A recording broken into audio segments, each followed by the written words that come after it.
Good morning.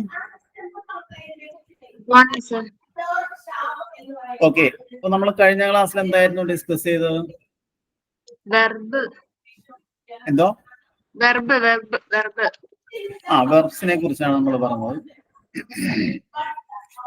ഓ, ഇന്നത്തെ ഈ ക്ലാസ്സിൽ നമ്മള് ജെൻഡേഴ്സ് ഇൻ ഇംഗ്ലീഷ് ആണ് നമുക്ക് പറഞ്ഞു തരുന്നത്. നിങ്ങൾക്ക് അറിയാവുന്നതാണ് എങ്കിലും ജെൻഡർ എന്ന് പറഞ്ഞാൽ മലയാളത്തിൽ നമ്മൾ ലിംഗം എന്നാണ് പറയുന്നത്, അല്ലേ? ഇപ്പോ 4 തരത്തിലാണ് ജെൻഡേഴ്സ് ഇംഗ്ലീഷിലുള്ളത്. അതിലൊന്ന് മാസ്കുലിൻ ജെൻഡർ, മറ്റൊന്ന് feminine gender, common gender and neuter gender. അതെന്താണെന്ന് കൂടി നമുക്ക് വിശദീകരിക്കാം. മാസ്കുലിൻ ജെൻഡർ എന്ന് പറഞ്ഞാൽ names of male animals or persons. പുരുഷ വിഭാഗത്തെ കാണിക്കുന്ന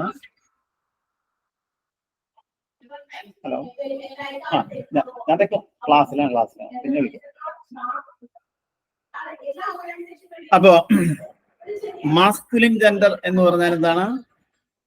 പുരുഷ വിഭാഗത്തെ കാണിക്കുന്ന names of male animals or persons are called masculine gender. അതിന്റെ സ്പെല്ലിംഗ് കൂടി നിങ്ങൾ ശ്രദ്ധിക്കുക. MASCULINE, masculine gender. എക്സാമ്പിൾ നമ്മൾ പറയുകയാണെങ്കിൽ ബോയ്, അതുപോലെ കിങ്, ഹീറോ, ഫാദർ, ഇങ്ങനെ സാധാരണ പുരുഷ വിഭാഗത്തെ കാണിക്കുന്ന ജെൻഡേഴ്സിനെയാണ് നമ്മൾ മാസ്കുലിൻ ജെൻഡർ എന്ന് പറയുന്നത്. അടുത്തതാണ് ഫെമിനിൻ ജെൻഡർ. ഏതാണ് സാർ ഇപ്പൊ പറയുന്നത്? എന്തോ ഇപ്പൊ സാർ ഏതാ പഠിപ്പിക്കുന്ന ഏതാണ്? ജെൻഡേഴ്സ് ഇൻ ഇംഗ്ലീഷ് അതൊരു ചെറിയൊരു ഭാഗം മാത്രമേ ഉള്ളൂ. നമുക്ക് അങ്ങനെ ജെൻഡേഴ്സ് ഫോം ചെയ്യാം എന്നുകൂടി നമ്മൾ അറിഞ്ഞിരിക്കേണ്ടതാണ്. ഒരു ആധികാരികമായിട്ടാണ് നമ്മളോട് പറയുന്നത്. അപ്പൊ അതിനാദ്യത്തെ ജെൻഡർ എന്ന് പറഞ്ഞിട്ടുണ്ടെങ്കിൽ മാസ്കുലിൻ ജെൻഡർ അഥവാ പുല്ലിംഗം. മറ്റൊന്നാണ് ഫെമിനിൻ ജെൻഡർ. ഫെമിനിൻ ജെൻഡർ എന്ന് പറഞ്ഞിട്ടുണ്ടെങ്കിൽ സ്ത്രീ വർഗത്തെ അല്ലെങ്കിൽ സ്ത്രീ വിഭാഗത്തെ കാണിക്കാൻ ഉപയോഗിക്കുന്ന വാക്കുകളെയാണ് നമ്മൾ ഫെമിനിൻ ജെൻഡർ എന്ന് പറയുന്നത്. അതിന്റെ സ്പെല്ലിംഗ് FEMININE, ഫെമിനിൻ ജെൻഡർ. അതിന് ഉദാഹരണം പറയുകയാണെങ്കിൽ ഗേൾ, വുമൺ, മദർ, അതുപോലെ പല വാക്കുകളുണ്ട്. അപ്പൊ ഇതാണ് ഫെമിനിൻ ജെൻഡർ. അപ്പൊ all the names of female animals or persons are called feminine gender. Next, അടുത്ത ഒരു ജെൻഡർ ആണ് കോമൺ ജെൻഡർ. കോമൺ ജെൻഡർ എന്ന് പറഞ്ഞാൽ അതിന് നമ്മൾ മലയാളത്തില് അലിംഗം എന്നാണ് പറയുന്നത്. അത് പുരുഷനാവാം, സ്ത്രീയാവാം. ഇപ്പൊ names that can be applied to both male and female are called common gender. നമുക്ക് ഉദാഹരണം പറയുകയാണെങ്കിൽ നൈബർ. നൈബർ എന്ന് പറഞ്ഞാൽ അയൽവാസി. അയൽവാസി പുരുഷനാവാം, സ്ത്രീയാവാം. അതുകൊണ്ട് നൈബർ എന്ന വേർഡ് ഒരു കോമൺ ജെൻഡറാണ്. അതുപോലെ സർവന്റ്, വേലക്കാരൻ അല്ലെ വേലക്കാരി, അത് ആണാവാം, പെണ്ണാവാം.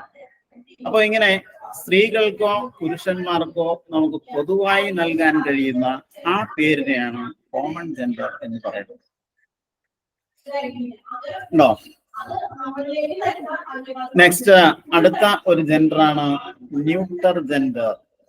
ന്യൂട്ടർ ജെൻഡർ എന്ന് പറഞ്ഞാൽ നമ്മൾ മലയാളത്തില് നപുംസകലിംഗം എന്നാണ് പറയുന്നത്. അതായത് ജീവനില്ലാത്ത വസ്തുക്കൾ or in all inanimate things or things which do not have life. അപ്പോ സാധാരണ ജീവനില്ലാത്ത വസ്തുക്കളെ കാണിക്കാൻ ഉപയോഗിക്കുന്ന ജെൻഡറാണ് ന്യൂട്ടർ ജെൻഡർ.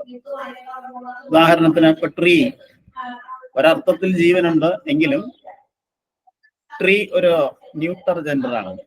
അതുപോലെ ചെയർ, റൂം, സ്റ്റോൺ, ഇങ്ങനെയുള്ള വാക്കുകളെ നമുക്ക് ന്യൂട്ടർ ജെൻഡർ എന്ന് പറയാം.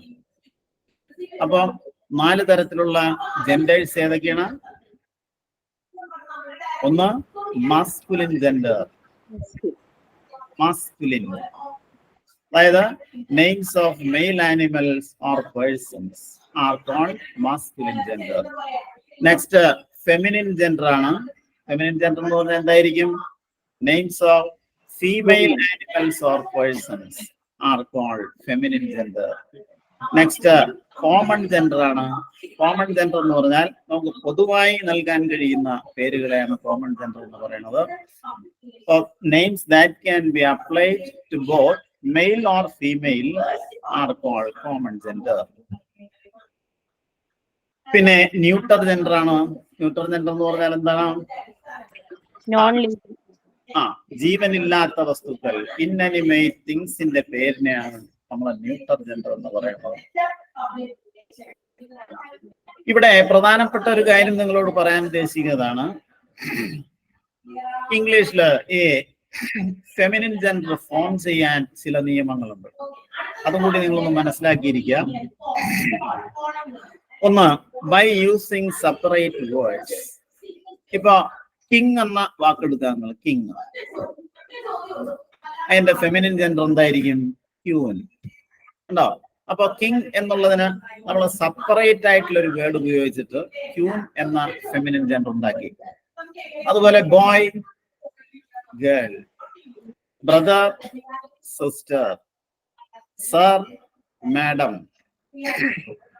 Bull, cow, horse, HORS, horse. ഹോഴ്സിന്റെ ഫെമിനിൻ ജെൻഡർ MARE എന്നാണ്, മേയർ. ഉണ്ടോ? ഹോഴ്സ് എന്ന് പറഞ്ഞാൽ ആൺകുതിരയാണ്, മേയർ എന്ന് പറഞ്ഞാൽ പെൺകുതിരയാണ്. അതുപോലെ നമ്മളെല്ലാം സാധാരണ ഉപയോഗിക്കുന്ന ഒരു പദമാണ് ഡോഗ്. ഡോഗ് എന്ന് പറഞ്ഞാൽ പട്ടി അല്ലെങ്കിൽ നായ എന്നാണ് നമ്മളെല്ലാവരും മനസ്സിലാക്കി വെച്ചിട്ടുള്ളത്. ബട്ട് ഈ ഡോഗ് എന്നത് ആൺപട്ടിയാണ്. അപ്പൊ പെൺപട്ടി എന്നുള്ളതിന് നമ്മൾ ഫെമിനിൻ ജെൻഡർ അങ്ങനെ ഉപയോഗിക്കും, bitch, BITCH. Next one cock ആണ്, COCK, കോക്ക്. അത് പൂവൻ കോഴിയാണ്. അതിന്റെ ഫെമിനിൻ ജെൻഡർ ആണ് ഹെൻ. അപ്പോ ഇതുപോലെ സെപ്പറേറ്റ് വേർഡ്സ് ഉപയോഗിച്ചുകൊണ്ട് നമുക്ക് ഫെമിനിൻ ജെൻഡർ ഫോം ചെയ്യാവുന്നതാണ്. ഇത് ഒരു നിയമമാണ്. നെക്സ്റ്റ് അടുത്തൊരു റൂൾ എന്ന് പറഞ്ഞാൽ by adding ESS to the masculine gender. അതായത് മാസ്കുലിൻ ജെൻഡറിനോട് ESS എന്ന് ആഡ് ചെയ്താൽ ചില വാക്കുകൾ നമുക്ക് ഫെമിനിൻ ജെൻഡർ ആക്കി മാറ്റാം. ഇപ്പോ ആക്ടർ, ആക്ടർ എന്ന് പറഞ്ഞാൽ നടൻ, അഭിനയിക്കുന്നയാൾ. അതിന്റെ ഫെമിനിൻ ജെൻഡർ എങ്ങനെ ഫോം ചെയ്യാം? ഇതിന്റെ കൂടെ ESS എന്ന് ചേർത്താൽ മതി, ആക്ട്രസ്. അതുപോലെ മാസ്റ്റർ,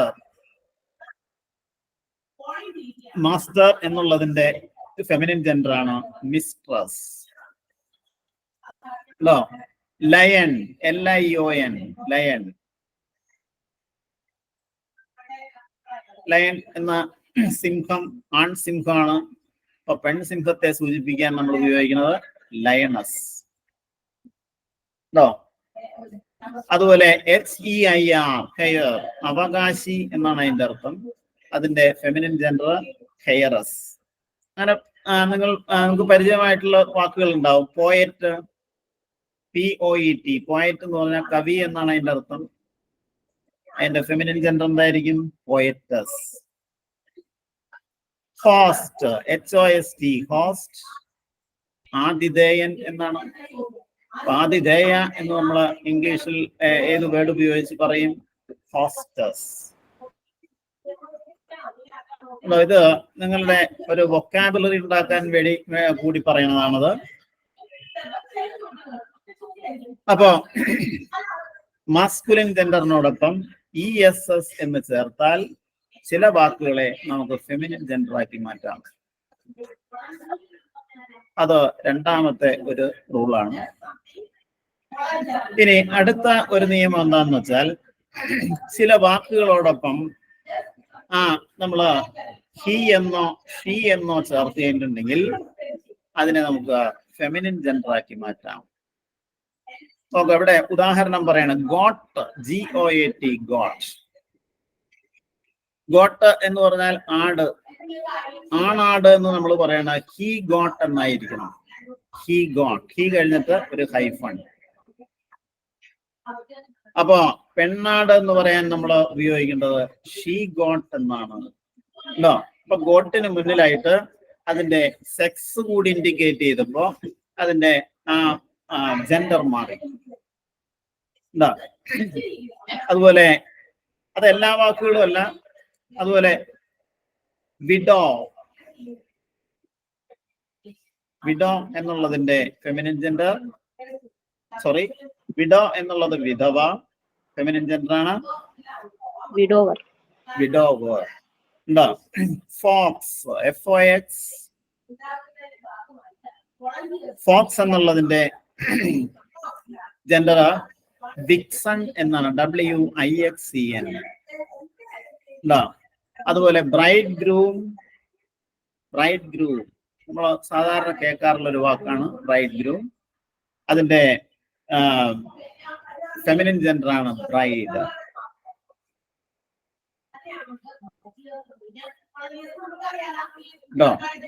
പീകോക്ക്, നമുക്കറിയാവുന്ന ഒരു വേർഡാണ് പീകോക്ക്, പീഹൻ, പീഹൻ അല്ലെ? അതുപോലെ മിൽക്ക് മാൻ, മിൽക്ക് മാൻ എന്നുള്ളതിന്റെ ഫെമിനിൻ ജെൻഡർ മിൽക്ക് മെയ്ഡ് എന്നാണ്. ലാൻഡ് ലോർഡ്, ലാൻഡ് ലോർഡ്, അത് നിങ്ങൾ എങ്ങനെ ഫെമിനിൻ ജെൻഡർ ആക്കും? Land Lord. Land lady, land കഴിഞ്ഞിട്ട് ഒരു ഹൈഫൺ എന്നിട്ട് ലേഡി എന്ന് ചേർക്കാം. ഓക്കെ, അപ്പൊ ഇതാണ് സാധാരണ 3 നിയമങ്ങൾ. കൂടാതെ കുറെ മിസലേനിയസ് ആയിട്ടുള്ള ഈ നിയമങ്ങളിലൊന്നും പെടാത്ത ചില പദങ്ങളുണ്ട്. ഇപ്പോ ഹീറോ, ഹീറോ എന്ന് പറഞ്ഞാൽ അതിന്റെ ഫെമിനിൻ ജെൻഡർ എന്തായിരിക്കും? Heroine, heroine. എന്താ? ഓക്കെ, നമ്മൾ നേരത്തെ പറഞ്ഞതാണ്. അപ്പൊ ഇതാണ് ജെൻഡേഴ്സ് ഇൻ ഇംഗ്ലീഷ്. 4 തരത്തിലുള്ള ജെൻഡേഴ്സ് ആണ്. അപ്പോ അത് നിങ്ങളൊന്ന് മനസ്സിലാക്കി വെക്കാം. ഇനി അടുത്തതായിട്ട് നിങ്ങളുടെ ഏതെങ്കിലും രീതിയിലുള്ള സംശയങ്ങൾ ഉണ്ടെങ്കിൽ നിങ്ങൾക്ക് ചോദിക്കാം.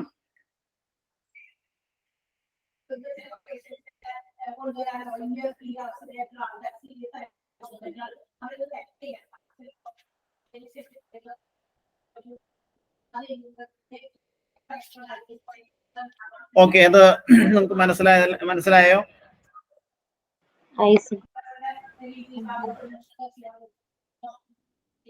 പിന്നെ നിങ്ങൾക്ക്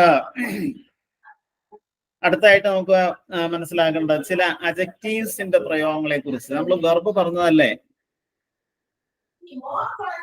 transitive verb and intransitive verb, auxiliary verb. അത് പറഞ്ഞു തന്നിട്ടുള്ള അല്ലേ? അതെ, നമുക്ക് അത് ഇനി എങ്ങനെ ഉപയോഗിക്കും എന്നുള്ളതാണ് അടുത്തായിട്ട് നിങ്ങളോട് പറയേണ്ടത്. അതിനു മുമ്പായിട്ട് ഏതാനും നമുക്ക് പലപ്പോഴും മാറിപ്പോവാറുള്ള ചില അഡ്ജക്റ്റീവ്സിന്റെ ഉപയോഗം അത് നിങ്ങളോട് പറഞ്ഞിട്ടുണ്ടോ എന്ന് എനിക്കറിയില്ല. ഉണ്ടെങ്കിൽ നിങ്ങൾ പറയാം. സാധാരണ കോമൺ ആയിട്ട് നമ്മൾ ഉപയോഗിക്കുന്ന ചില അഡ്ജക്റ്റീവ്സ് ഉണ്ട്. അവയുടെ ശരിയായ മീനിങ് നമ്മൾ മനസ്സിലാക്കിയിരിക്കണം. നിങ്ങളോട് പറഞ്ഞിട്ടുണ്ടോ? ലിറ്റിൽ എന്നുള്ളതിന്റെ പ്രയോഗത്തെ കുറിച്ച് പറഞ്ഞിട്ടുണ്ടോ? Little,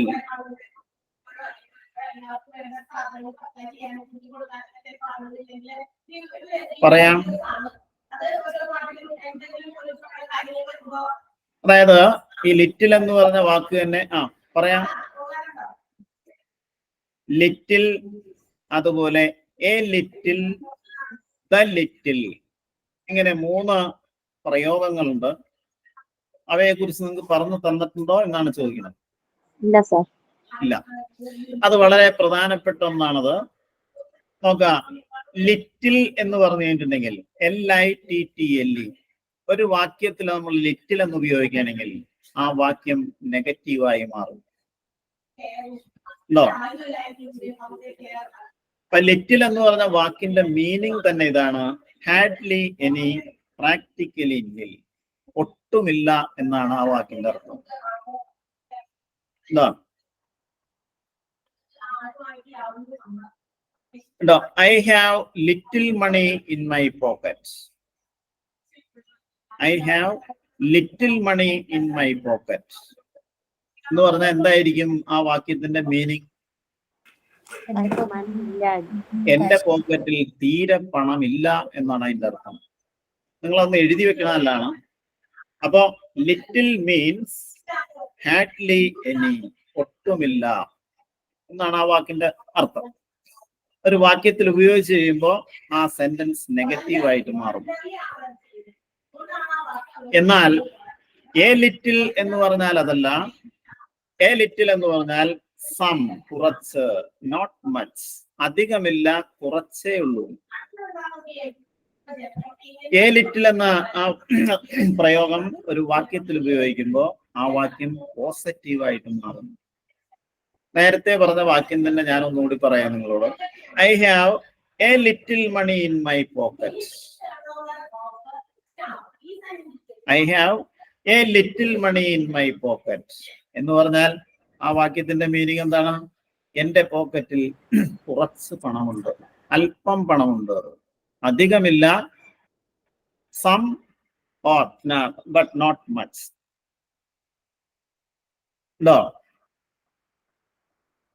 So there is a little hope of his success. There is a little hope of his success. അവൻ വിജയിക്കാനുള്ള ചെറിയ ഒരു സാധ്യത കാണുന്നുണ്ട്.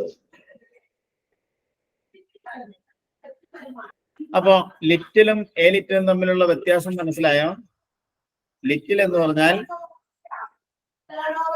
ഹാഡ്ലി എനി,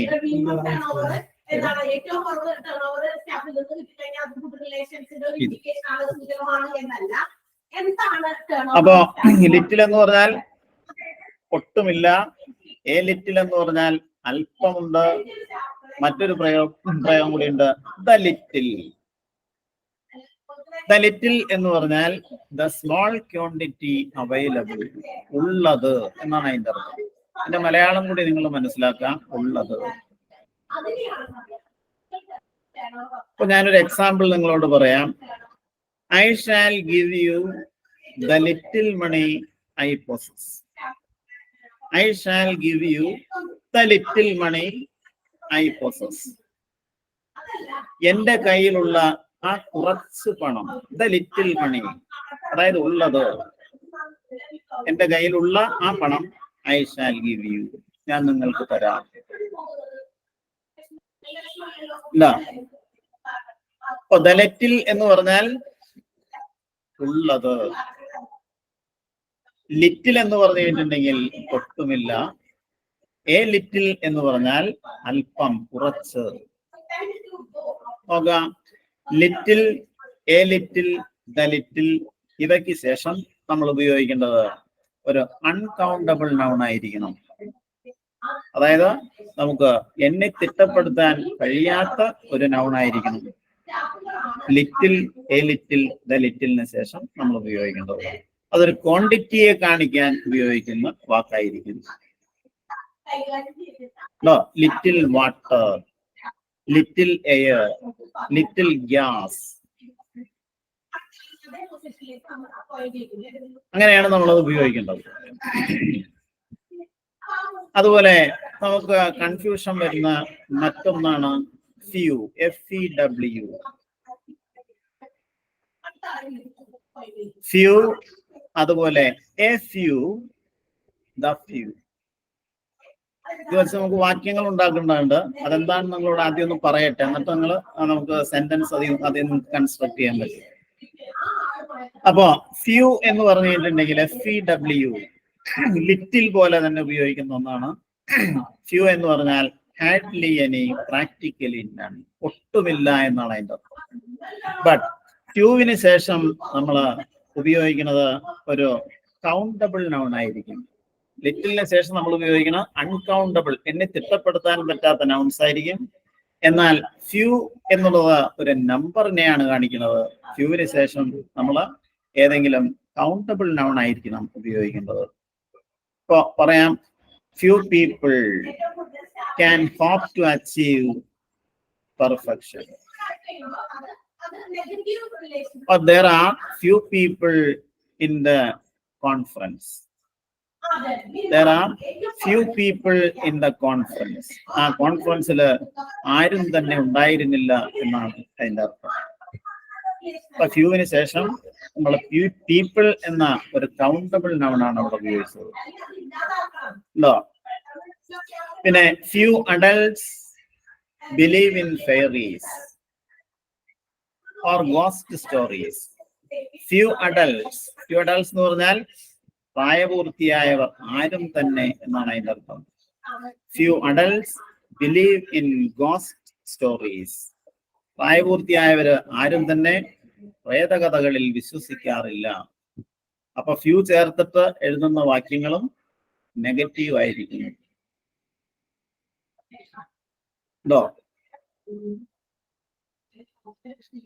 ഇതാണ് ഫ്യൂ എന്നുള്ളതിന്റെ പ്രയോഗം.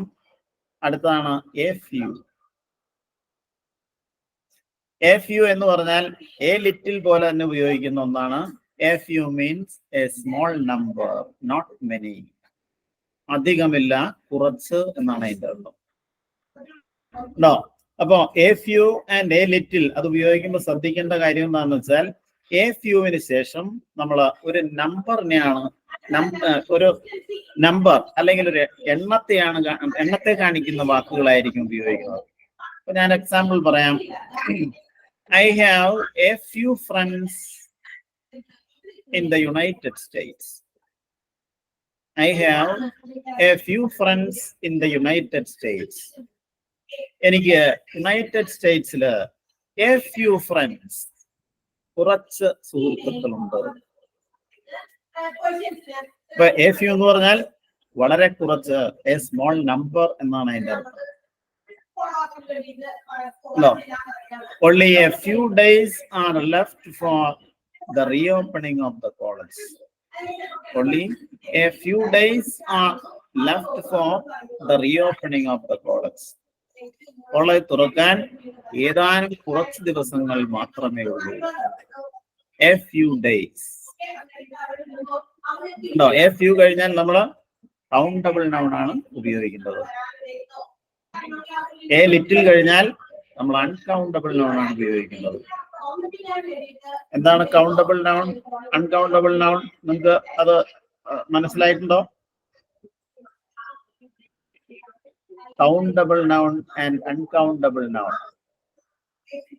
നമ്മളെ നൗൺസിനെ കുറിച്ച് പറഞ്ഞതാണ് നിങ്ങളോട്.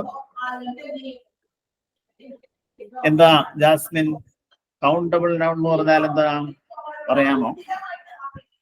കൗണ്ട് ചെയ്യാൻ പറ്റുന്നു. അതെ, നമുക്ക് കൃത്യമായി എണ്ണി തിട്ടപ്പെടുത്താൻ കഴിയുന്ന നൗൺസിനെയാണ് കൗണ്ടബിൾസ്. അൺകൗണ്ടബിൾ എന്ന് പറഞ്ഞാൽ നമുക്ക് എണ്ണി തിട്ടപ്പെടുത്താൻ കഴിയാത്ത നൗൺസിനെയാണ് അൺകൗണ്ടബിൾ നൗൺസ് എന്ന് പറയുന്നത്. ഓക്കെ, അപ്പോ ഫ്യൂ, അതുപോലെ a few, next one the few. Little പോലെ തന്നെ little, a little, the little എന്നതുപോലെ few, a few, the few. The few എന്ന് പറഞ്ഞാൽ ദ സ്മോൾ നമ്പർ, ഉള്ളത് എന്ന് തന്നെയാണ് അതിന്റെ അർത്ഥം. പക്ഷെ ഇവയ്ക്ക് ദ ഫ്യൂ എന്നുള്ളതിന് ശേഷവും നമ്മൾ നേരത്തെ പറഞ്ഞ പോലെ നിങ്ങൾ ഏതെങ്കിലും ഒരു കൗണ്ടബിൾ നൗൺ ആയിരിക്കണം ഉപയോഗിക്കുന്നത്.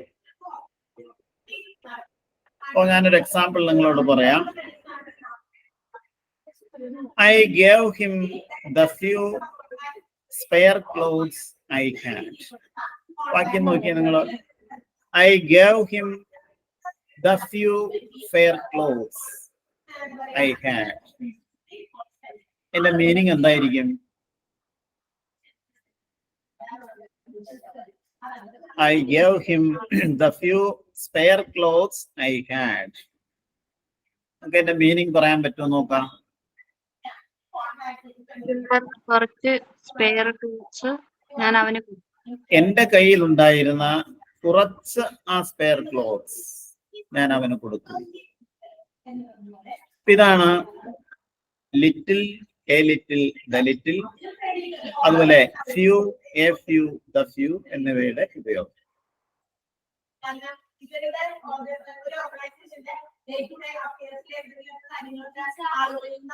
നോക്കാം നെക്സ്റ്റ്.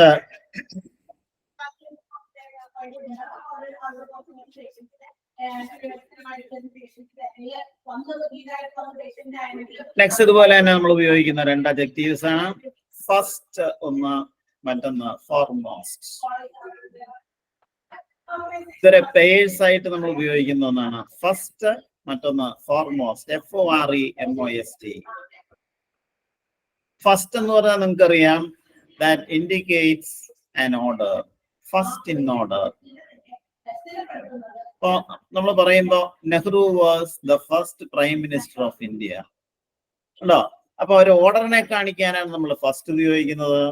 എന്നാൽ ഫോർമോസ്റ്റ് എന്ന വേർഡ് ഉപയോഗിക്കുന്നത് ലീഡിങ് അല്ലെങ്കിൽ മോസ്റ്റ് എമിനന്റ്, അതിപ്രശസ്തനായ എന്ന അർത്ഥത്തിലാണ് ഫോർമോസ്റ്റ് എന്ന അഡ്ജക്റ്റീവ് ഉപയോഗിക്കുന്നത്. Einstein was the foremost scientist of his day. Einstein was the foremost scientist of his day. തന്റെ കാലഘട്ടത്തിലെ ഏറ്റവും എമിനന്റ് ആയ, അവിടെ ഫോർമോസ്റ്റ് എന്ന് പറഞ്ഞ വാക്കിന്റെ അർത്ഥം മോസ്റ്റ് എമിനന്റ് എന്നാണ്. അപ്പൊ ഫസ്റ്റ് ആൻഡ് ഫോർമോസ്റ്റ് എന്നുള്ളതിന്റെ ഉപയോഗമാണ്. ഫസ്റ്റ് എന്ന് നമ്മൾ ഉപയോഗിക്കുന്നത് ഒരു ക്രമത്തെ കാണിക്കാനും, ഫോർമോസ്റ്റ് എന്ന് നമ്മൾ ഉപയോഗിക്കുന്നത് ഒരു മോസ്റ്റ് എമിനന്റ് എന്ന് പറയാനുമാണ്.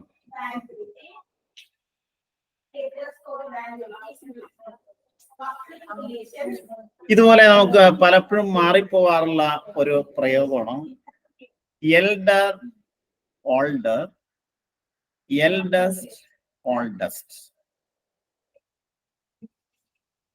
എന്താണ് elder, older, eldest and oldest?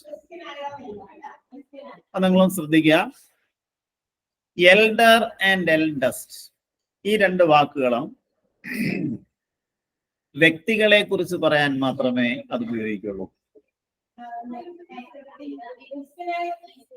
അതായത് ഒരു കുടുംബത്തിലെ അംഗങ്ങളെ കുറിച്ച് പറയാനാണ് നമ്മൾ എൽഡർ ആൻഡ് എൽഡസ്റ്റ് എന്ന് ഉപയോഗിക്കുന്നത്. ഒരു എക്സാമ്പിൾ പറയാം. He is the elder of the two brothers. He is the elder of the two brothers.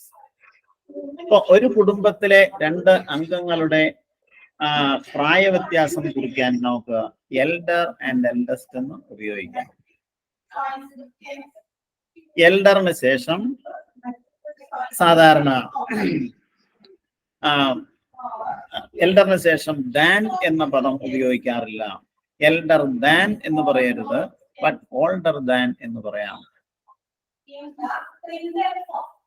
അപ്പൊ എൽഡർ ആൻഡ് എൽഡസ്റ്റ് ഉപയോഗിക്കുന്നത് these are used only of persons, not of animals or inanimate things. ജീവനില്ലാത്ത വസ്തുക്കളെ പറയാനോ അല്ലെങ്കിൽ മൃഗങ്ങളെ കുറിച്ച് പറയാനോ ഒന്നും എൽഡർ ആൻഡ് എൽഡസ്റ്റ് ഉപയോഗിക്കാറില്ല. നമ്മൾ ഉപയോഗിക്കുന്നത് വ്യക്തികളെ കുറിച്ച് പറയാൻ മാത്രമാണ് എൽഡർ ആൻഡ് എൽഡസ്റ്റ് ഉപയോഗിക്കുന്നത്. ഇപ്പൊ അവൾ എന്റെ മൂത്ത സഹോദരിയാണ്. നമ്മൾ എങ്ങനെ പറയും? She is my eldest sister എന്നേ പറയാവൂ, ഓൾഡസ്റ്റ് സിസ്റ്റർ എന്ന് പറയാറില്ല. ഇപ്പൊ Jack is my eldest son. ഇപ്പൊ വ്യക്തികളെ കുറിച്ച് പറയുമ്പോൾ മാത്രം നിങ്ങൾ എൽഡർ ആൻഡ് എൽഡസ്റ്റ് എന്ന് ഉപയോഗിക്കുക. ഇനി ഓൾഡർ ആൻഡ് ഓൾഡസ്റ്റ് എന്ന് ഉപയോഗിക്കുന്നത് ജീവനുള്ള വസ്തുക്കളെ കുറിച്ച് പറയാനും ജീവനില്ലാത്ത വസ്തുക്കളെ കുറിച്ച് പറയാനും ഓൾഡർ ആൻഡ് ഓൾഡസ്റ്റ് ഉപയോഗിക്കാറുണ്ട്. പക്ഷേ രണ്ട് വ്യത്യസ്ത കുടുംബങ്ങളിലെ അംഗങ്ങളെ കുറിച്ച് പറയാനാണ് നമ്മൾ ഓൾഡർ എന്ന് ഉപയോഗിക്കുന്നത്. ഇപ്പോ Sita is older than Ramya. അവിടെ സീതയും രമ്യയും രണ്ട് കുടുംബത്തിലെ അംഗങ്ങളാണ്. അപ്പൊ Sita is older than Ramya. അപ്പൊ വ്യക്തികളെ കുറിച്ച് പറയാൻ ഓൾഡർ എന്ന് ഉപയോഗിക്കാം. അതുപോലെ ജീവനില്ലാത്ത വസ്തുക്കളെ കുറിച്ച് പറയാനും ഓൾഡർ എന്ന് ഉപയോഗിക്കാം. ഇപ്പൊ ഉദാഹരണത്തിന് this fort is older than the one at Agra. ഞാൻ ഒരു എക്സാമ്പിൾ പറയണം. This fort is older than the one at Agra. ഈ ഫോർട്ട് ആഗ്രയിലുള്ള മറ്റൊരു ഫോർട്ടിനേക്കാൾ ഓൾഡർ ആണ്, പഴക്കമുള്ള എന്ന അർത്ഥത്തിൽ രണ്ട് ജീവനില്ലാത്ത വസ്തുക്കളുടെ പ്രായ വ്യത്യാസത്തെ സൂചിപ്പിക്കാനാണ് ഓൾഡർ എന്ന് ഉപയോഗിച്ചത്. കേട്ടോ? So this is the oldest tree in this area. അവിടെയും ഒരു ഇന്നനിമേറ്റിങ്ങിനെ സൂചിപ്പിക്കാനാണ് നമ്മൾ ഓൾഡസ്റ്റ് എന്ന് ഉപയോഗിച്ചത്. നോക്കാം, ഡിഗ്രീസ് ഓഫ് കമ്പാരിസൺ നിങ്ങൾക്ക് പറഞ്ഞു തന്നിട്ടുള്ളതാണെന്ന് എനിക്ക് തോന്നുന്നുണ്ട്. ഈ അഡ്ജക്റ്റീവ്സിന് മാത്രമേ ഡിഗ്രീസ് ഉള്ളൂ. ഏത് അഡ്ജക്റ്റീവിനും 3 ഡിഗ്രി ഉണ്ടായിരിക്കും. അവ ഏതൊക്കെയാണ് നിങ്ങൾ ഓർക്കുന്നുണ്ടോ? ജിനു, തുഷാര, പറയാമോ?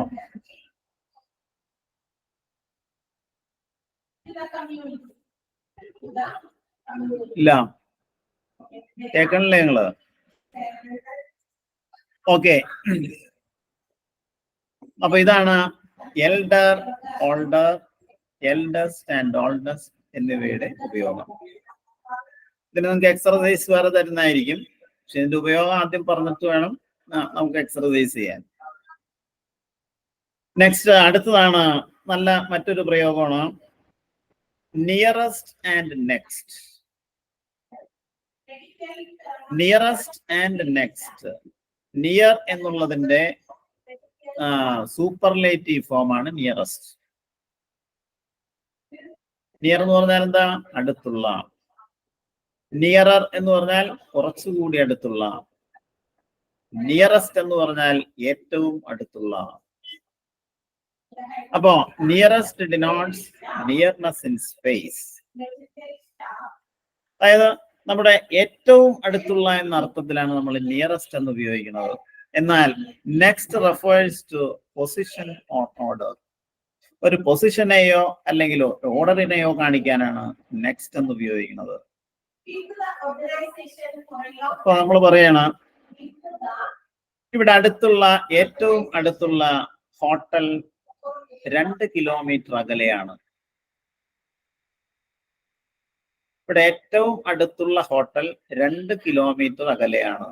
ഈ ആശയം നമ്മൾ എങ്ങനെ ഇംഗ്ലീഷിൽ നിയറസ്റ്റ് എന്ന അത് ഉപയോഗിച്ചിട്ട് പറയും? The nearest hotel is 2 kilometers away from here. No. ഞാൻ തൊട്ടടുത്തുള്ള ടെലഗ്രാഫ് ഓഫീസിൽ പോയി. ഞാൻ തൊട്ടടുത്തുള്ള ടെലഗ്രാഫ് ഓഫീസിൽ പോയി. നമ്മൾ അങ്ങനെ പറയും, I went to the nearest. I went to the nearest telegraph office. അപ്പോ ഇവിടെ നിയറസ്റ്റ് ഒരു സ്പേസിന്റെ നിയർനെസ്സിനെ കാണിക്കാനാണ്.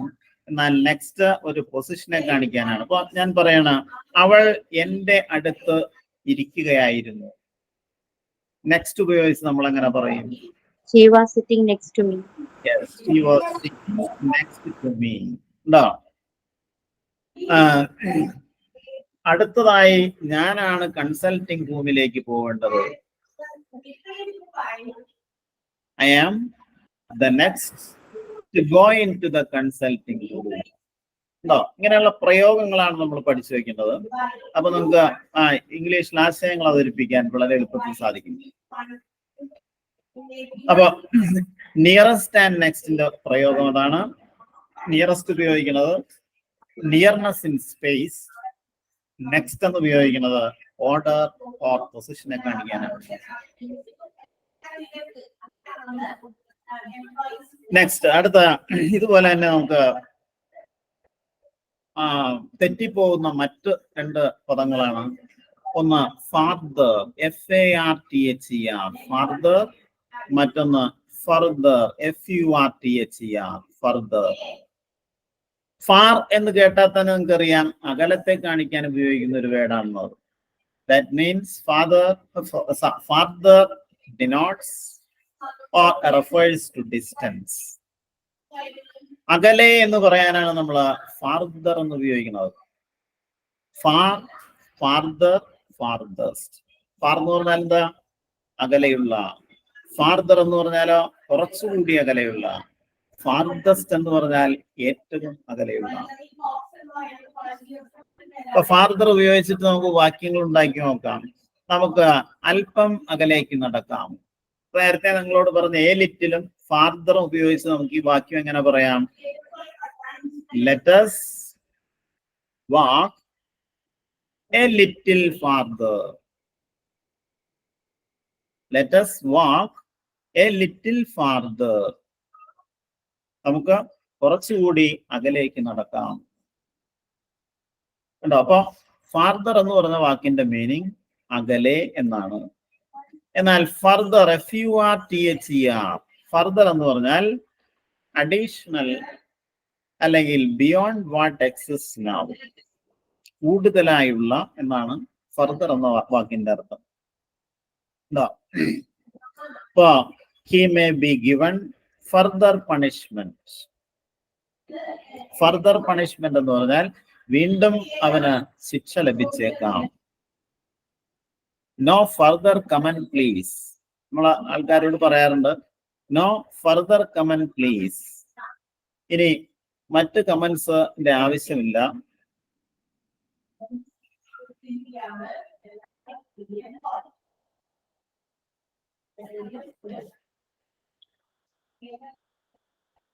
അപ്പൊ അത് മനസ്സിലായില്ലേ നിങ്ങൾക്ക്? Farther and further. ഓക്കെ. അതുപോലെ നമ്മൾ അറിഞ്ഞിരിക്കേണ്ട മറ്റ് ഒരു പ്രയോഗമാണ് many. Many A great many. നിങ്ങൾ എഴുതി വെക്കാതെ എവിടെയെങ്കിലും. മെനി. അതുപോലെ മെനി എ. അതുപോലെ എ ഗ്രേറ്റ് മെനി. നല്ല പ്രയോഗങ്ങളാണ് ഇംഗ്ലീഷിലെ. മെനി എന്ന വാക്കിന്റെ മീനിങ് നിങ്ങൾക്ക് അറിയാം. Many means numerous. അതായത് മെനി ഉപയോഗിക്കുന്ന ഒരു നമ്പറിനെ കാണിക്കാനാണ്. ഇപ്പൊ മെനി പീപ്പിൾ. മെനി കഴിഞ്ഞാൽ നമ്മളൊരു കൗണ്ടബിൾ നൗൺ ആണ് ഉപയോഗിക്കുന്നത്. എന്നാൽ മച്ച് എന്നുള്ളതിന് ശേഷം നമ്മൾ ഉപയോഗിക്കേണ്ടത് ഒരു ക്വാണ്ടിറ്റി ആയിരിക്കണം. ഇപ്പൊ മച്ച് വാട്ടർ, മെനി വാട്ടർ എന്ന് പറയരുത്. അപ്പൊ മെനി എന്ന വാക്കിന്റെ അർത്ഥം ന്യൂമറസ് എന്നാണ്. അസംഖ്യം, ധാരാളമുള്ള എന്നൊക്കെയാണ് ആ വാക്കിന്റെ അർത്ഥം. ഇപ്പൊ I have many friends in Mumbai. I have many friends in Mumbai. How many people were present in the meeting? Or how many students were present in the class? ഇവിടെ എല്ലാം മെനിക്ക് ശേഷം നമ്മൾ കൗണ്ടബിൾ നൗൺ ഉപയോഗിക്കാം. എന്നാൽ മെനിയെ എന്ന് പറഞ്ഞിട്ടുണ്ടെങ്കിൽ അത് നല്ലൊരു പ്രയോഗമാണ്. ഞാനൊരു എക്സാമ്പിൾ നിങ്ങളോട് പറയാം. Many A fool. Many A എന്നതിന് ശേഷം നിങ്ങൾ സിംഗുലർ ആയിട്ടുള്ള ഒരു നൗൺ ആയിരിക്കും ഉപയോഗിക്കേണ്ടത്. Many A fool things he can have rights without responsibilities. അതാണ് many A fool things.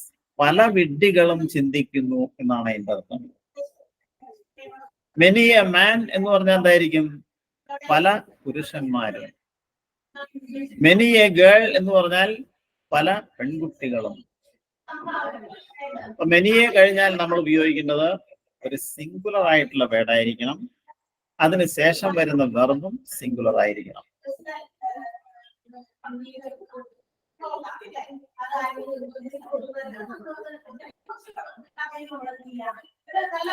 Okay, അടുത്തതാണ് A great many. A great many എന്ന് പറഞ്ഞാൽ എ ലാർജ് നമ്പർ, ഒരു വലിയ സംഖ്യയെ സൂചിപ്പിക്കാനാണ് എ ഗ്രേറ്റ് മെനി എന്ന് നമ്മൾ ഉപയോഗിക്കുന്നത്. For a great many people attended the wedding. A great many people attended the wedding. ആ വിവാഹത്തിന് വളരെയധികം ആളുകൾ, a large number of people അവിടെ ഉണ്ടായിരുന്നു. അപ്പോ അതാണ് മെനി എ ഗ്രേറ്റ് മെനി എന്നിവയുടെ ഉപയോഗം അതാണ്. ഓക്കെ, ഇത് നിങ്ങൾ പഠിച്ചു വെക്കാം. നമുക്ക്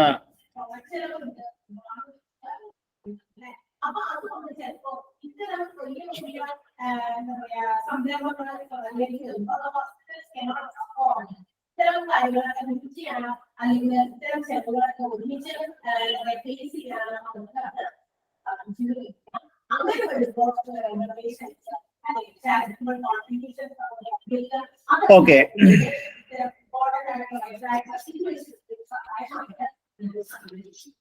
വെർബ്സിനെ കുറിച്ചാണ്. അപ്പൊ നമ്മുടെ ഏതാനും ചില അഡ്ജക്റ്റീവ്സിന്റെ ഉപയോഗങ്ങൾ നമ്മളിപ്പോ പറഞ്ഞു കഴിഞ്ഞു.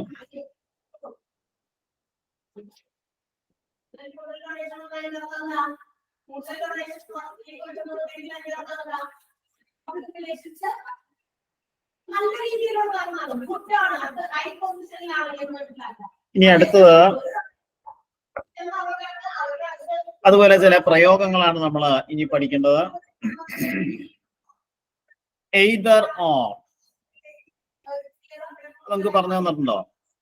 എയ്തർ ഓർ ഉണ്ടെങ്കിൽ പറയാം.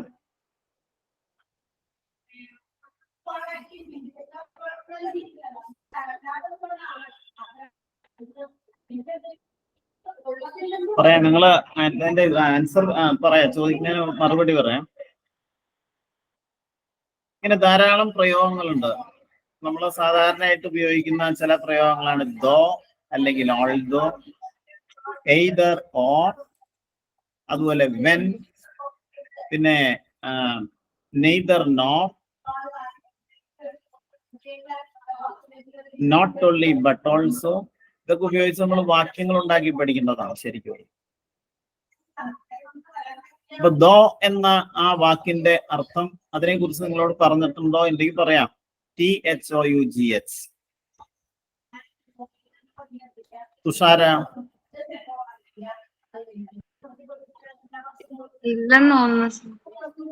പറഞ്ഞിട്ടുണ്ടോ? ഇല്ലെന്ന്. ഓക്കെ,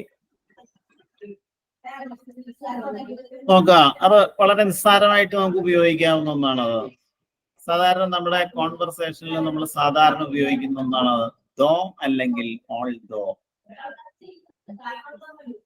ദോ അല്ലെങ്കിൽ ഓൾ ദോ എന്ന വാക്കിന്റെ അർത്ഥം എങ്കിലും എന്നാണ്. ആ വാക്കിന്റെ മീനിങ് എങ്കിലും.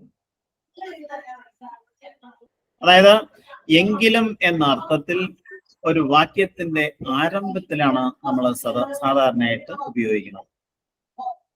ഞാനൊരു എക്സാമ്പിൾ നിങ്ങളോട് പറയാം. അവൾ നന്നായി പഠിച്ചെങ്കിലും അവൾ പരീക്ഷയിൽ തോറ്റു. നമ്മൾ മലയാളത്തില് പറയുന്ന ഒരു വാക്യമാണത്. നമ്മൾ എങ്ങനെ ഈ ആശയം ഇംഗ്ലീഷിൽ നമുക്ക് അവതരിപ്പിക്കാം? ദോ എന്നോ ഓൾ ദോ എന്ന് ഉപയോഗിക്കാം. ആദ്യം തന്നെ ദോ She studied well. She studied well. But failed in it. She failed in the examination. No. ഇവിടെ നമ്മൾ പാസ്റ്റ് ടെൻസ് ആണ് അവിടെ ഉപയോഗിച്ചത് അല്ലെ? ദോ ഷീ സ്റ്റഡീഡ് എന്നാണ് നമ്മൾ ഉപയോഗിച്ചത്. ഇനി പ്രസന്റ് ടെൻസ് ഉപയോഗിക്കുമ്പോ ഞാനൊരു വാക്യം നിങ്ങളോട് ചോദിക്കാം. അപ്പൊ നിങ്ങൾക്ക് അതെങ്ങനെ ദോ ഉപയോഗിച്ച് പറയാൻ കഴിയും എന്ന് പറയണം. അവൻ അതിരാവിലെ എഴുന്നേൽക്കാറുണ്ടെങ്കിലും അവൻ പഠന സമയത്ത് ഉറങ്ങുന്നു. അവൻ അതിരാവിലെ എഴുന്നേൽക്കാറുണ്ടെങ്കിലും അവൻ പഠന സമയത്ത് ഉറങ്ങുന്നു.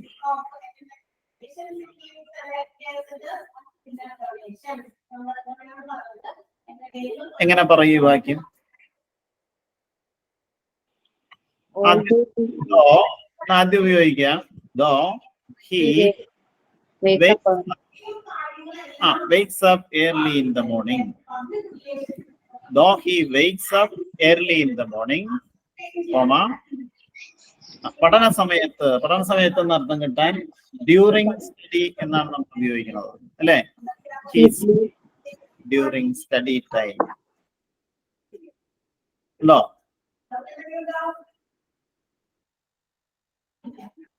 അപ്പൊ ഇതുപോലത്തെ വാക്യങ്ങൾ ദോ ഉപയോഗിച്ച് വാക്യങ്ങൾ നിങ്ങൾ കൺസ്ട്രക്ട് ചെയ്യണം.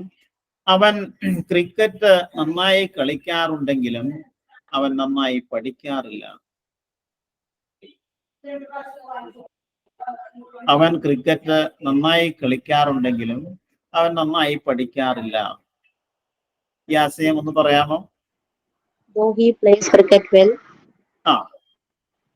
Though he plays cricket well. ഇവിടെ പ്രസന്റ് ടെൻസ് ഉപയോഗിച്ചിട്ടാണ് നമ്മൾ വാക്യങ്ങൾ ഫോം ചെയ്യണത്. Though he plays cricket well. He do not study. He do എന്ന് പറയാൻ പാടുണ്ടോ? He doesn't. He doesn't study well. അപ്പോൾ ഡൂവും ഡസും ഡിഡ് ഉപയോഗിക്കുന്ന സാഹചര്യം നിങ്ങളോട് പറഞ്ഞിട്ടുള്ളതാണ്. സബ്ജക്ട് സിംഗുലർ ആണെങ്കിൽ ഡസ് എന്ന് ഉപയോഗിക്കാം. സബ്ജക്ട് പ്ലൂറൽ ആണെങ്കിൽ ഡു എന്ന് ഉപയോഗിക്കാം. വെർബ് പാസ്റ്റ് ടെൻസ് ആണെങ്കിൽ നിങ്ങൾ ഡിഡ് എന്ന് ഉപയോഗിക്കാം. ഞാൻ നിങ്ങളോട് അടുത്തൊരു എക്സാമ്പിൾ ചോദിക്കണം. അവൻ നന്നായി ഉത്തരം എഴുതിയെങ്കിലും അവൻ പരീക്ഷയിൽ തോറ്റു. ഏത് ടെൻസാണെന്ന് കൂടി ഓർക്കണം. അവൻ നന്നായി ഉത്തരം എഴുതിയെങ്കിലും അവൻ പരീക്ഷയിൽ തോറ്റു. Though he wrote all answers. Though he wrote the answers well. He was failed. He failed. He failed എന്നേ പറയാവൂ. He was failed എന്നൊന്നും നിങ്ങൾ പറയരുത്. He failed in the exam. വിടേണോ?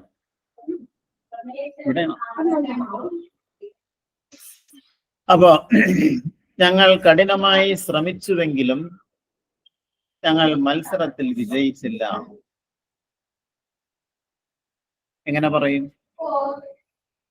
ഞങ്ങൾ കഠിനമായി ശ്രമിച്ചുവെങ്കിലും ഞങ്ങൾ മത്സരത്തിൽ വിജയിച്ചില്ല. So we tried hard. We didn't pass the competition. Yes, we did not or didn't win the match. അല്ലേ? അപ്പോ ഇനി ഇപ്പൊ നമ്മള് പാസ്റ്റ് ടെൻസ് അതുപോലെ പ്രസന്റ് ടെൻസ് ആണ് പഠിച്ചത്. ഞാൻ ഫ്യൂച്ചർ ടെൻസിലെ ഒരു വാക്യം ചോദിക്കാം. അത് നിങ്ങൾ ദോ ഉപയോഗിച്ച് എങ്ങനെ പറയും എന്ന് പറയണം. അവൾക്ക് എഞ്ചിനീയറിംഗ് ഇഷ്ടമാണെങ്കിലും അവൾ നഴ്സിംഗിന് ചേരും. അവൾക്ക് എഞ്ചിനീയറിംഗ് ഇഷ്ടമാണെങ്കിലും അവൾ നഴ്സിംഗിന് ചേരും. Though she likes engineering. Though she likes engineering. അവൾ ചേരും എന്നല്ലേ നമ്മൾ പറയേണ്ടത്. She will join nursing. ഉണ്ടോ? അപ്പോ ഫ്യൂച്ചർ ടെൻസ് ഉപയോഗിക്കുമ്പോൾ ശ്രദ്ധിക്കുക. വിൽ ഓർ ഷാൽ ഉപയോഗിക്കുക. അവന് ഇംഗ്ലീഷ് അറിയാമെങ്കിലും അവൻ ഇംഗ്ലീഷ് സംസാരിക്കാറില്ല അല്ലെങ്കിൽ സംസാരിക്കില്ല. നമ്മൾ എങ്ങനെ പറയും? പറയൂ.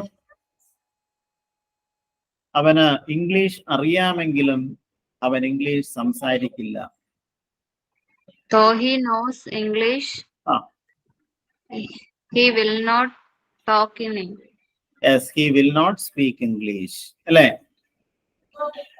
അവൻ വളരെ വേഗത്തിൽ ഓടിയെങ്കിലും അവന് ബസ് കിട്ടിയില്ല.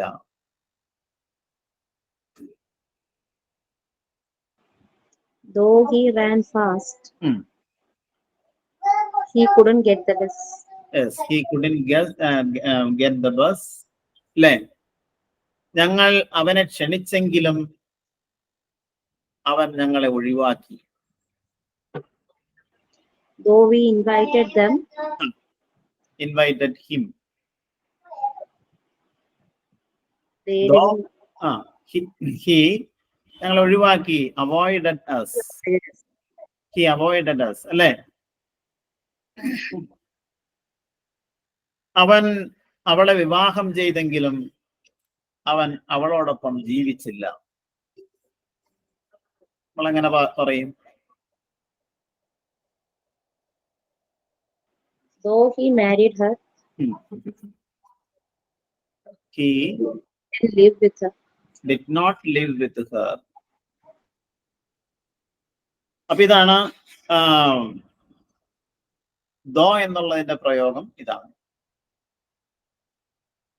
അപ്പൊ നമുക്ക് അടുത്ത ക്ലാസ്സിൽ ഡിസ്കസ് ചെയ്യാം. ഇന്നത്തെ സമയം എന്താണ് കഴിയാറായി. Okay, Okay. Thank you. Thank you, sir.